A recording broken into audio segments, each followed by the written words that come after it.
አንድ ሰው ስትሮክ አጋጥሞት ወደ ሆስፒታል በሚመጣበት ጊዜ እዛ ደረጃ ላይ ያደረሰውን ምክንያት ለመለየት አንዳንድ ጊዜ ከባድ ምርመራዎችን ማድረግ አይጠበቅብንም። በቀላል የአንገት አልትራሳውንድ አንገት ላይ የሚደረግ የአልትራሳውንድ ምርመራ ስትሮኩን ያስከተለውን ምክንያት በቀጥታ በአይናችን መመልከት እንችላለን። ወደ አንጎላችን ደም ይዞ የሚሄደው የደም ስር ወፍሮ እንመለከታለን። በዚህ ምክንያት ወደ አንጎላችን ደም ይዞ የሚሄደው የደም ስር ጠቦ እንዲሁም ደግሞ የመለጠጥ ባህሪው ቀንሶ እንመለከታለን። በ2 ደቂቃ የአልትራሳውንድ ስካን የምናገኘው ውጤት ግን ለብዙ ዓመታት ሲካሄድ የቆየ ጉዳት ውጤት ነው። ያ የደም ስር መጥበብ በአንድ ጀንበር አይከሰትም። ይልቁንም ለብዙ ዓመታት ስናደርጋቸው የቆየናቸው የብዙ ልማዶቻችን ውጤት ነው። እነርሱም የምንመገበው ምግብ፣ የምንጠጣው ምግብ እንዲሁም የሌሎች ልማዶቻችን ውጤት ነው። ዛሬ ከነዚህ ልማዶች ውስጥ 3ቱን ላሳያችሁ እወዳለሁ። በባለፈው ቪዲዮ በስትሮክና በፋይበር መካከል ያለውን ግንኙነት ተመልክተናል። ዛሬ ደግሞ አብዛኛው ሰው ስለሚሳሳትባቸውና ስትሮክን አስቀድሞ ለመከላከል የሚጠቅሙንን 3 ልማዶች እንመለከታለን። ዛሬ ልነግራችሁ ካሰብኳቸው 3ቱ ልማዶች መካከል የትኛውም ብቻውን ተአምረኛ አይደለም፣ የትኛውም ብቻውን ሊያድናችሁ አይችልም፣ እንዲሁም ደግሞ የትኛውም ብቻውን ከስትሮክ ሊጠብቃችሁ አይችልም።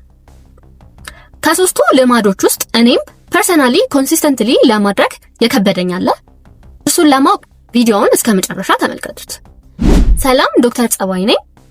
በሽታ እናንተ ላይ ከመከሰቱ በፊት አስቀድማችሁ መከላከል የምትፈልጉ ከሆነ ሰብስክራይብ አድርጉና ፋሚሊያችንን ጆይን አድርጉ።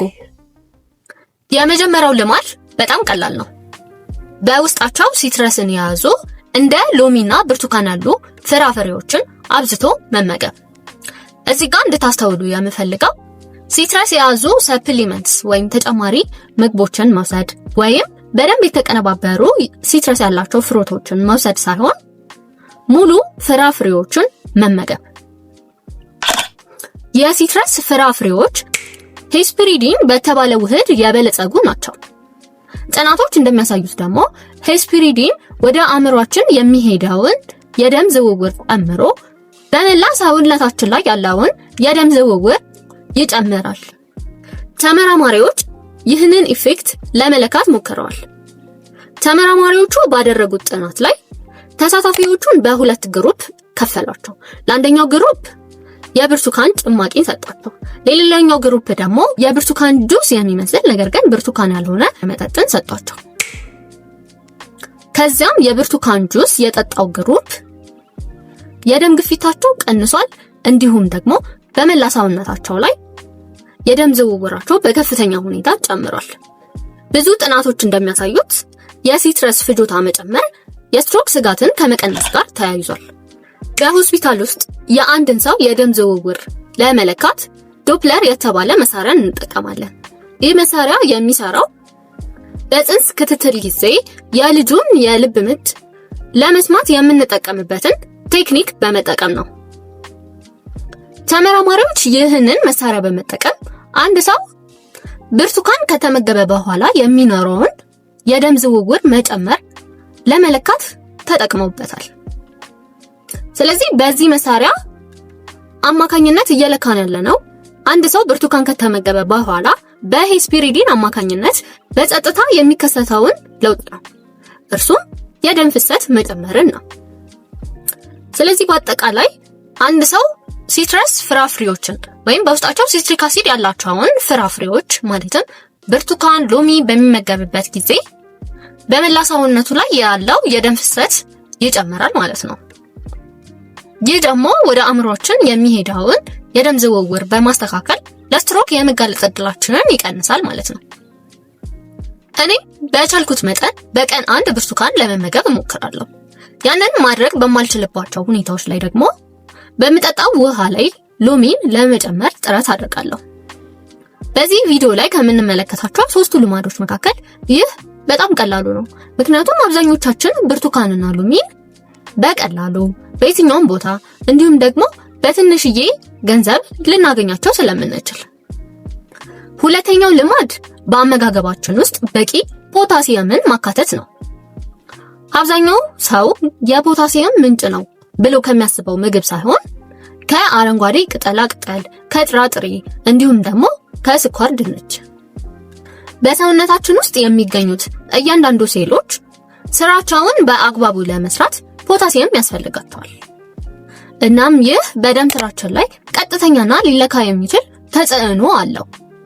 የደም ስራችን ግድግዳ ላይ የሚገኙ ጡንቻዎች ሪላክስ እንዲያደርጉ ወይም ዘና እንዲሉ ያደርጋቸዋል። ይህም በምላሹ የደም ግፊታችን እንዲቀንስ ያደርጋል። አንድ ትልቅ ጥናት እንዳመለከተው የፖታሲየም ፍጆታችንን በ1640 ሚሊግራም ብቻ መጨመር የስትሮክ ስጋታችንን በ21% ይቀንሳል። የደም ግፊት በከፍተኛ ሁኔታ በሚጨምርበት ጊዜ ከምናስተካክላቸው ነገሮች መካከል አንዱና ዋነኛው ኤሌክትሮላይት ኢምባላንስ ወይም የኤሌክትሮላይት መጠን መዛባት ነው። ከነዚህ ውስጥ ደግሞ አንዱ ፖታሲየም ነው። በድንገተኛ አደጋ ጊዜ በኢመርጀንሲ ሩም ውስጥ የፖታሲየም መጠን መዛባትን በፍጥነትና በደም ስር የሚሰጡ መድኃኒቶችን በመጠቀም እናስተካክላለን። ድንገተኛ ባልሆነ ሁኔታ ውስጥ ግን አንድ ኩባያ ባቄላን መመገብ ተመሳሳይ ሁኔታን በዝግታ እንዲሁም በየቀኑ ያደርጋል።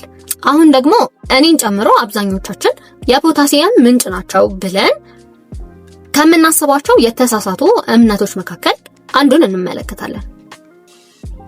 አብዛኛው ሰው የፖታሲየም መጠኔ ዝቅተኛ ነው ሲል ብዙዎቻችን ሪኮመንድ የምናደርገው ሙዝን እንዲመገብ ነው።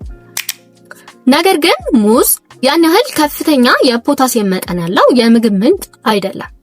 በዩኤስዲኤ የምግብ መረጃ ቋት ውስጥ ከፍተኛ የፖታሲየም መጠን አላቸው ተብሎ ከተዘረዘሩ ምግቦች መካከል ሙዝ በመጀመሪያዎቹ 1000 የምግብ ዝርዝሮች ውስጥ እንኳን አልተካተተም። በቀን ሪኮመንድ የሚደረገው የፖታሲየም መጠን 4700 ሚሊግራም ነው። እና አንድ ሰው ይህንን መጠን ከሙዝ ብቻ ለማግኘት ጥረት ቢያደርግ በቀን ቢያንስ 1 ደርዘን 12 ሙዝ መመገብ ይኖርበታል። እኔ ግን በቀን የሚያስፈልገኝን የፖታሲየም መጠን ለማግኘት አረንጓዴ ቅጠላ ቅጠሎችን እንደ ባቄላና ምስር ያሉ ጥራጥሬዎችን እንዲሁም ደግሞ ስኳር ድንችን እጠቀማለሁ። የመጨረሻውና በቪዲዮ መጀመሪያ ላይ እንዳልኳችሁ እኔም ኮንሲስተንትሊ ለማድረግ የከበደኝ ማሻሻል የሚገባኝ ልማድ በቀን ከ7 እስከ 8 ሰዓት እንቅልፍ ማግኘትን ነው። በእንቅልፍ ወቅት የደም ግፊታችን በተፈጥሮ ይቀንሳል። ይህንን ሁኔታ ሐኪሞች ኖክቱርናል ዲፒንግ ብለው ይጠሩታል። ይህም የደም ስሮቻችን ከጫና አርፈው እንዲያገግሙ ይረዳቸዋል። እንደ ሐኪም ብዙውን ጊዜ ያለመድነው ጥያቄ ነገር ግን ታካሚዎቻችንን መጠየቅ ያለብን አንድ ጥያቄ አለ። እርሱም ስለ እንቅልፍ ነው። ታካሚዎቻችንን በቀን ለምን ያህል ሰዓት እንደሚተኙ፣ በእንቅልፍ ጊዜያቸው ላይ ለምን ያህል ጊዜ እንደሚነቁ እንዲሁም ደግሞ ይህ ሁኔታ ለምን ያህል ጊዜያት እንደቆየ መጠየቅ ይኖርብናል። ይህንን የምንጠይቀው ዝም ብለን አይደለም። በጃፓን ውስጥ ከ100,000 በላይ የሚሆኑ ጃፓናውያንን ለ14 ዓመታት በላይ የተከታተለ አንድ ጥናት ነበር።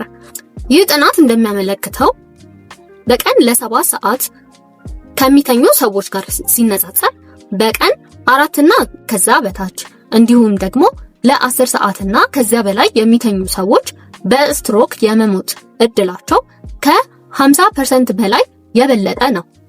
ስለዚህ እኔን ጨምሮ አብዛኞቻችን በተመሳሳይ ሰዓት በመተኛት የመተኛ ክፍላችንን መብራት በማጥፋት እንዲሁም ደግሞ ስልካችንን ከአልጋችን ርቀን በማስቀመጥ በቀን ከ7 እስከ 8 ሰዓት ለመተኛት መሞከር አለብን።